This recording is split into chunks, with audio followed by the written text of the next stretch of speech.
Você sabe, eu falo para Deus assim: Senhor, eu não vou desistir, eu não vou nunca sair do teu altar. Eu lembro até que quando eu fiz o voto, o Júnior falou assim: Fernanda, a gente foi chamado para fazer a obra no altar.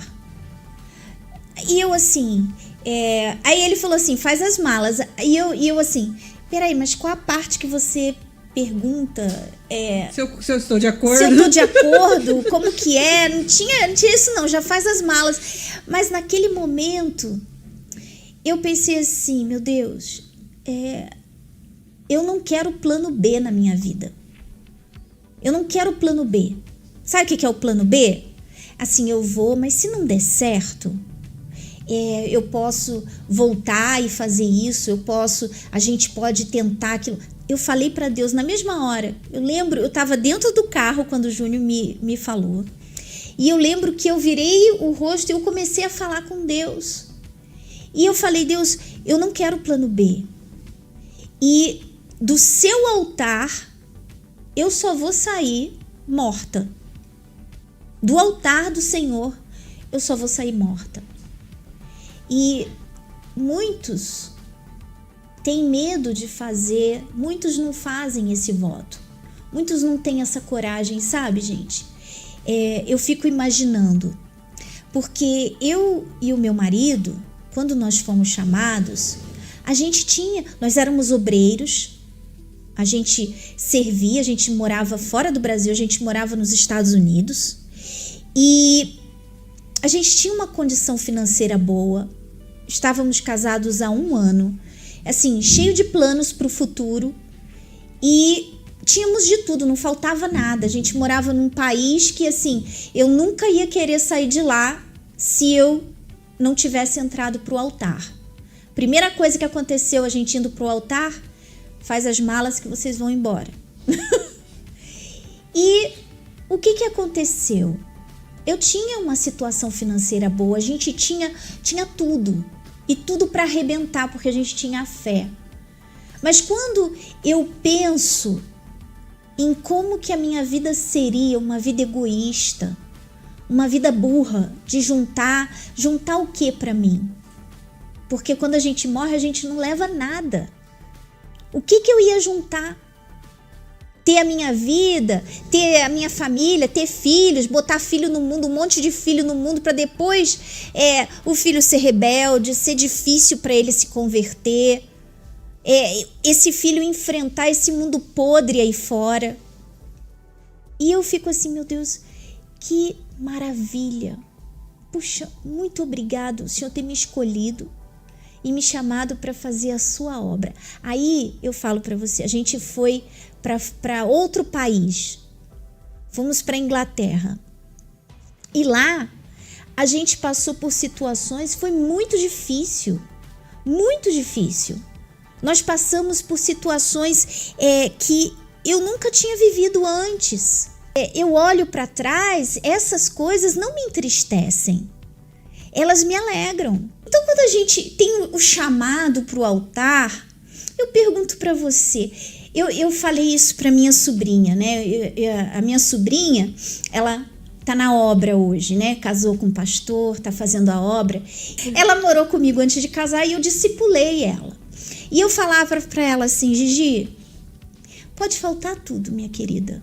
Pode faltar tudo, pode faltar até comida. Só não pode faltar o Espírito Santo. Se você tem o Espírito Santo, você vai tirar de letra. Você vai vencer tudo.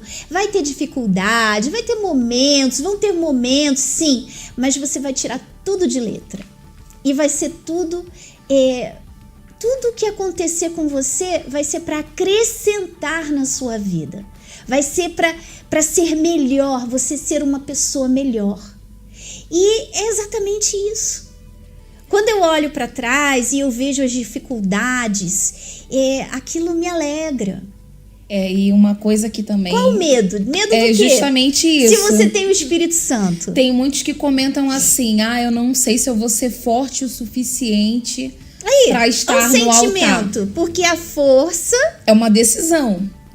E a gente vê também muitos coordenadores casados, né, obreiros aí, que tem toda a condição de arrebentar, de ser tá ali coordenando Força Jovem, gerando os discípulos para o altar, mas você tem medo, você se sente fraco. Quando fala assim, vamos, ou quando o Espírito Santo chama você, você fica ali, não sei, eu não sei se eu vou conseguir. Vamos enfrentar o que é o medo? O que poderia ser o medo do altar? Medo de você ir para um lugar longe da sua família. Você tem o Espírito Santo? O Espírito Santo vai te dar forças. Olha, eu estava na Inglaterra já devia ser assim, uns 5 anos sem ver os meus pais. Um belo dia eu recebo a ligação da minha mãe falando que meu pai tinha tentado cometer suicídio. E na ligação ela me culpando. A culpa é sua, você não vem ver a gente, você não liga mais para os seus pais. Vou dizer para vocês que foi fácil, foi muito difícil. Eu chorei, mas eu fui para Deus e falei, Deus, se eu tivesse lá, não ia mudar nada. Sabe por que não muda nada? Porque família é assim, gente.